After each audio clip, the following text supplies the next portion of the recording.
Hello everyone, welcome to success classes. I am Gaurav सोइन और आप सभी के सामने आज एक बहुत इंपॉर्टेंट वीडियो के साथ मैं हाजिर हूँ।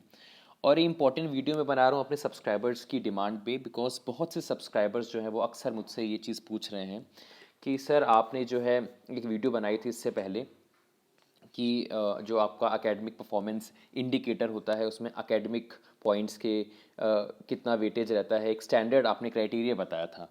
व्हाट अबाउट कॉन्फ्रेंसेस, अगर हम कोई नेशनल या इंटरनेशनल कॉन्फ्रेंस अटेंड करते हैं तो उसके पॉइंट्स मिलेंगे कि नहीं मिलेंगे, और अगर मिलेंगे तो कितने मिलेंगे। अगर हम कोई बुक पब्लिश करते हैं, अगर हम कोई बुक एडिट करते हैं, हम कोई अगर आर्टिकल रिव्यू करते हैं तो उनके कितने पॉइंट्स मिलेंगे और पॉइंट्स मिलेंगे कि नहीं मिलेंगे। ऐसे बहुत से जो है क्वेश्चंस जो हैं हमारे मन में आ रहे थे और आने भी चाहिए, बिकॉज हमें अपना एपीआई स्कोर बढ़ाना है। हर सफल कोशिश करनी है कि वो एपीआई स्कोर बढ़े, तभी आगे जा करके हमारी जॉब की जो पॉसिबिलिटी है वो इंक्रीज होगी। साथ ही साथ इस वीडियो में मैं आपको ये भी बताऊंगा कि आगे जा करके कौन सा एक्सपीरियंस, टीचिंग एक्सपीरियंस आपका जो है यहाँ पे काउंट होगा और उसको कितने वेटेज दी जाएगी। अब यहाँ पे क्या हो रहा था, एक चीज़ मैं आपको एज अ डिस्क्लेमर बताना चाहता हूँ कि हर एक यूनिवर्सिटी जो है इंडिया में, उनका जो पॉइंट्स हैं, उनका जो वेटेज है, वो सबका सब जो है अलग अलग होता है। तो it is not possible for me to cover each and every university in India. That is why I chose Delhi university, which is itself an apex body, और आप कह सकते हो बहुत ही प्रेस्टिजियस और वेल रिकॉग्नाइज्ड यूनिवर्सिटी है। तो मैं उनका जो क्राइटेरिया है वो एज अ बेस लेकर के आपके सामने जो है ये वीडियो बना रहा हूँ। तो आ जाते हैं सबसे पहले दिल्ली यूनिवर्सिटी का ये एक पीडीएफ है। इसको मैं, इसका लिंक मैं डिस्क्रिप्शन बॉक्स में आपको दे दूंगा। और इसमें सबसे पहले अपन देखते हैं एकेडमिक पे, अपन फोकस करते हैं। आगे जाकर के हर एक चीज़ आपकी जो क्वेरी है वो क्लियर हो जाएगी, बस आपको एंड तक हमारे साथ बने रहना है। सपोज सबसे पहले अगर आप दिल्ली यूनिवर्सिटी में अप्लाई करना चाहते हैं तो एज एन असिस्टेंट प्रोफेसर, तो आपके क्या पॉइंट्स रहेंगे, तो आप देख सकते हैं। सपोज आपके पॉइंट्स 60% से ज़्यादा हैं अंडर ग्रेजुएट में तो 10 पॉइंट्स मिलेंगे, 50% से ज़्यादा है पर 60% से कम है तो 7 पॉइंट्स मिलेंगे। तो ये आपको दिख रहा होगा, यहाँ पे एक एक पॉइंट पढ़ने की ज़रूरत नहीं है। जो इंपॉर्टेंट पॉइंट चीज़ें हैं मैं आपको बता देता हूँ। यहाँ पे एमफिल में 5 के ऊपर स्टार दिया हुआ है और पीएचडी में 17 के ऊपर स्टार दिया हुआ है। इट मीन्स कि सपोज आपने पीएचडी पूरी कंप्लीट की है और उससे पहले आपका एमफिल भी है, तो मैक्सिमम आपको 17 पॉइंट्स मिलेंगे। ऐसा नहीं 17+5 और उसके बाद जो है आपको उतने, उन दोनों को टोटल नहीं किया जाएगा। Is it clear? मतलब सपोज आपने एमफिल भी किया हुआ है और आपने पीएचडी भी किया हुआ है तो मैक्सिमम ऑफ 17 पॉइंट्स आपको मिलेंगे, और सिर्फ अगर आपका पीएचडी है, आपका एमफिल नहीं है, तो भी आपको 17 पॉइंट्स मिलेंगे। तो ये चीज़ मैं आपको बताना चाहता हूँ।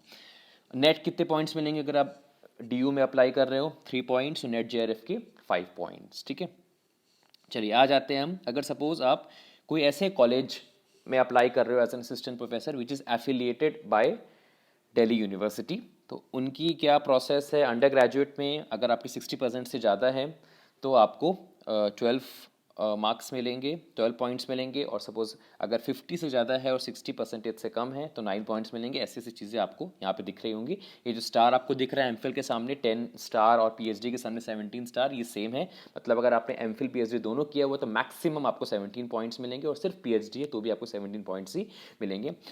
कॉलेज लेवल पे अगर आप अप्लाई कर रहे हो तो मैक्सिमम इसमें 55 पॉइंट्स आपको मिल सकते हैं, और अगर यूनिवर्सिटी लेवल पे आप अप्लाई कर रहे हो तो आपको 47 पॉइंट्स यहाँ मिल सकते हैं। ये कैसे कैलकुलेट करना है इसके लिए प्रीवियस वीडियो आप देखिए।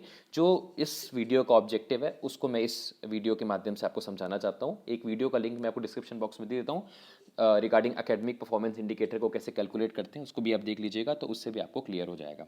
ये तो मैंने एकेडमिक चीज़ों पर आप बताया आपको, अगर आपका नेट जेआरएफ है, पीएचडी, एमफिल, पोस्ट ग्रेजुएशन या अंडर ग्रेजुएशन है।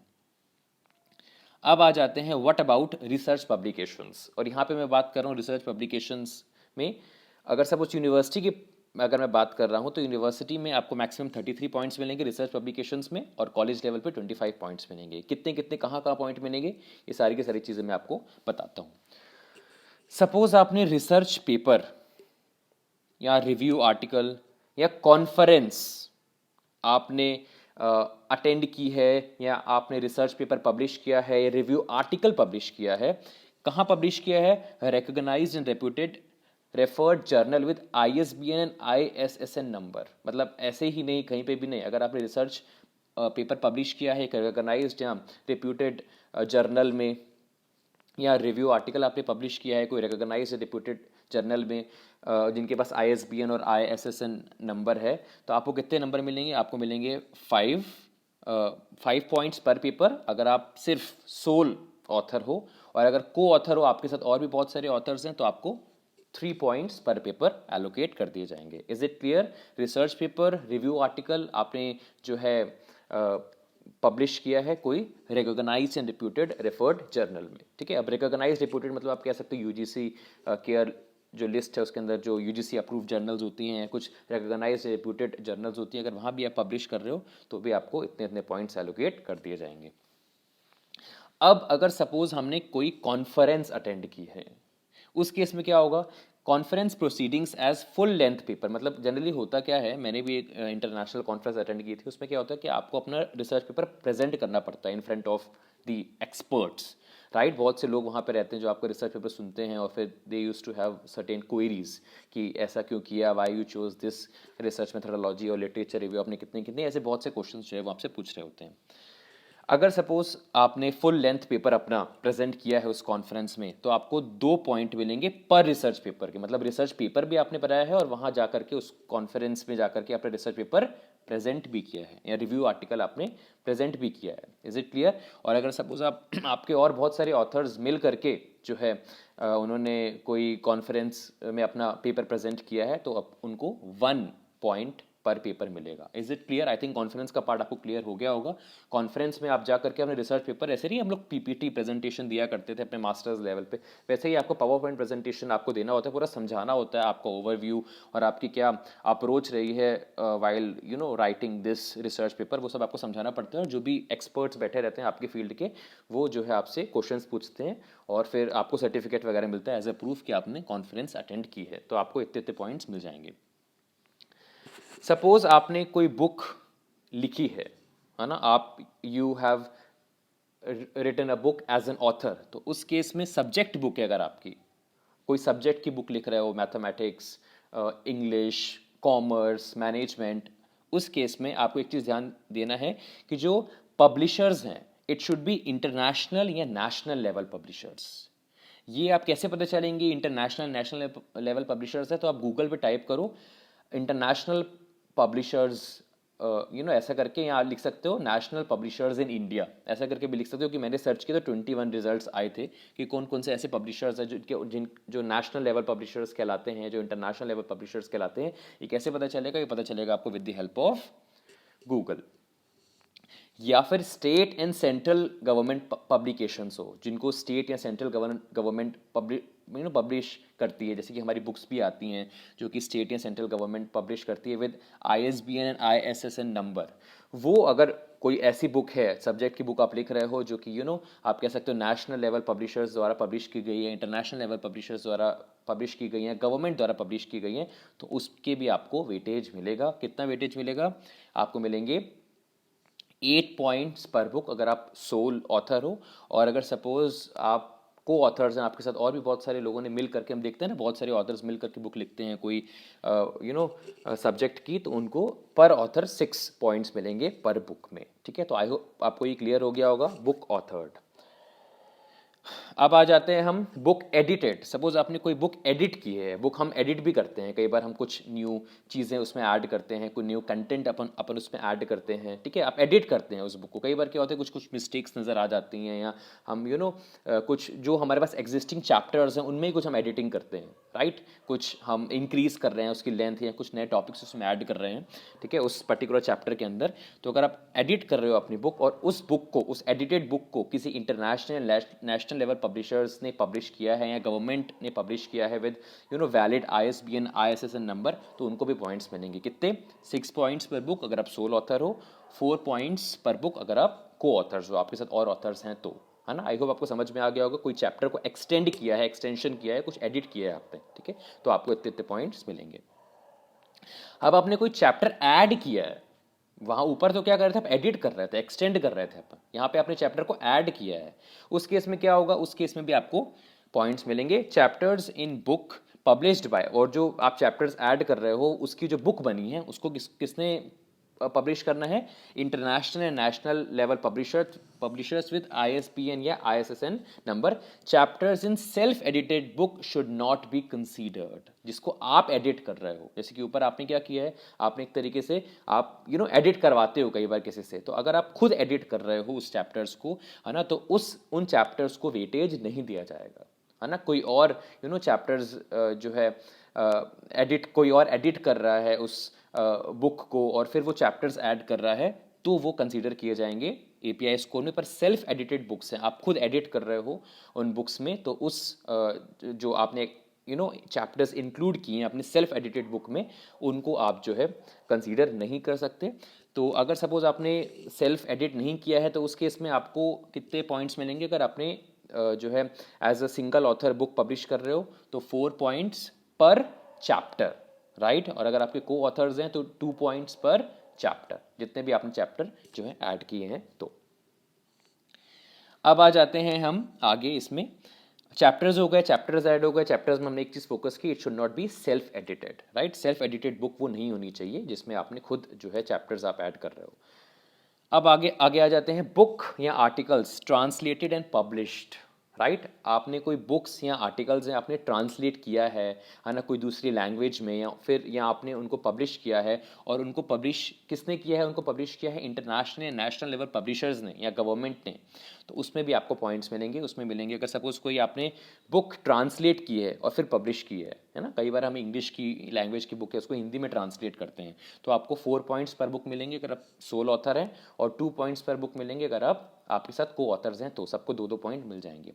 और सपोज आपने आर्टिकल कोई ट्रांसलेट किया है और फिर पब्लिश किया है, इंग्लिश से हिंदी में, इंग्लिश से पंजाबी में किया है, तो आपको 2 पॉइंट्स पर आर्टिकल मिलेंगे, और यहाँ 2 पॉइंट्स पर आर्टिकल मिलेंगे अगर आप सिंगल ऑथर है, और 1 पॉइंट पर आर्टिकल मिलेंगे अगर आपके साथ को ऑथर्स हैं। तो आई थिंक आपको समझ में आ गया होगा। 5th पॉइंट, ट्रांसलेट किया है कोई दूसरी लैंग्वेज में और फिर आपने जो है पब्लिश किया है, और उनको पब्लिश किसने करना है? उनको पब्लिश करना है international and national level publishers ने या गवर्नमेंट पब्लिकेशंस ने। अब नेक्स्ट 6th पॉइंट है बुक रिव्यू किया है, कोई पॉपुलर आर्टिकल है या न्यूज़पेपर आर्टिकल है ना। आपने क्या किया है, सपोज कोई बुक का रिव्यू किया है आपने। कई बार रिव्यू भी करते हैं, कोई अच्छी बुक होती है तो उसका आपने रिव्यू किया है, या कोई पॉपुलर आर्टिकल है या न्यूज़पेपर आर्टिकल है ना।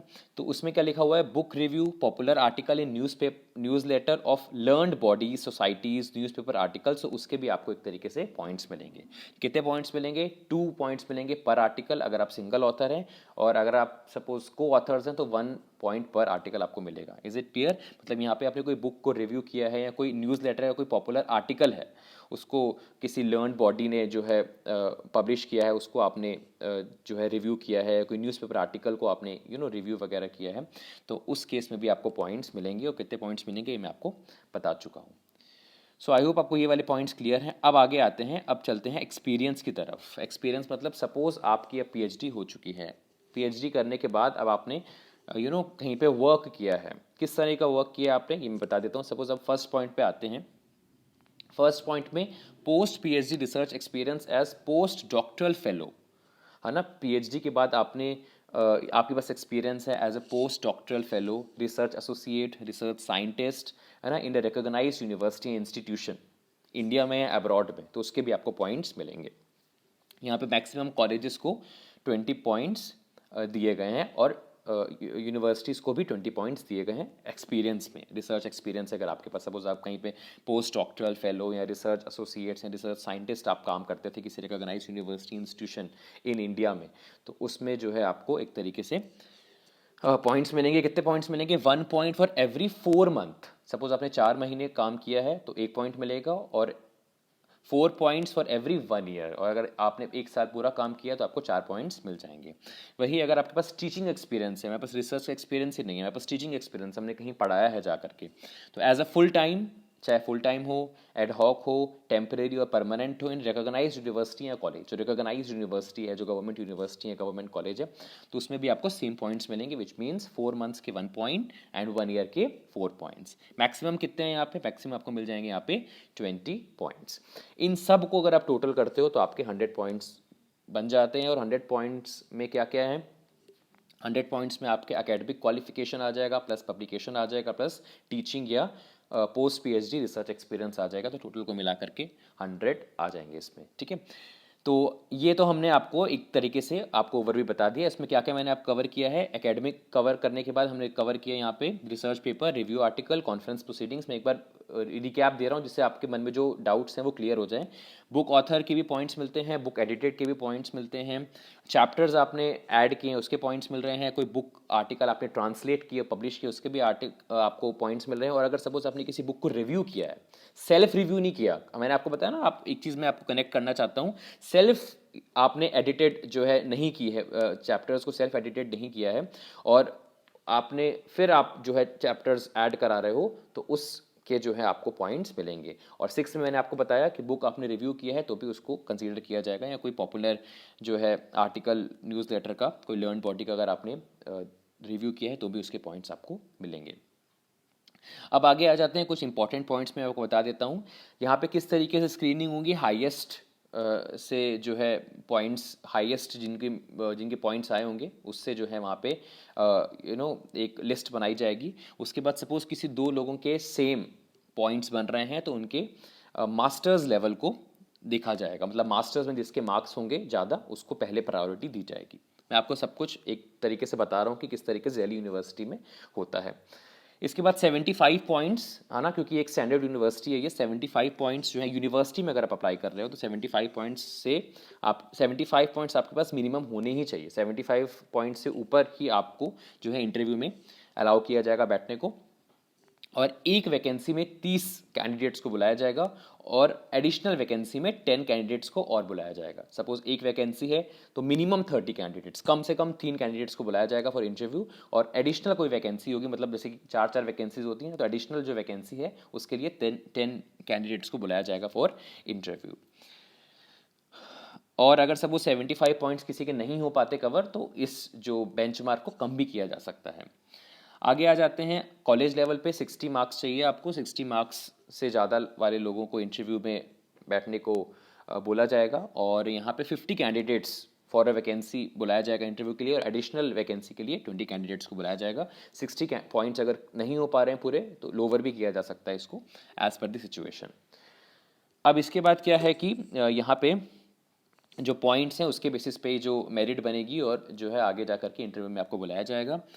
और सपोज आप the period taken by candidates to acquire MPhil degree and the residency period prescribe for pursuing PhD, है ना, आपने कोई इस दौरान पीएचडी के दौरान या फिर आपने एमफिल डिग्री लेते वक्त अगर आपने कोई एक्सपीरियंस लिया है, चाहे वो रिसर्च हो चाहे टीचिंग हो, तो it should not be considered, right. और जो भी डिसीजन होगा दिल्ली यूनिवर्सिटी का वो फाइनल होगा, ठीक है। तो ये जो है रजिस्ट्रार ने जो है एक तरीके से एक गाइडलाइंस बनाई हैं, कितने कितने पॉइंट्स किस किस चीज़ को एलोकेट करने हैं और कौन कौन सी चीज़ एपीआई जो है एकेडमिक परफॉर्मेंस इंडिकेटर में कवर होगी।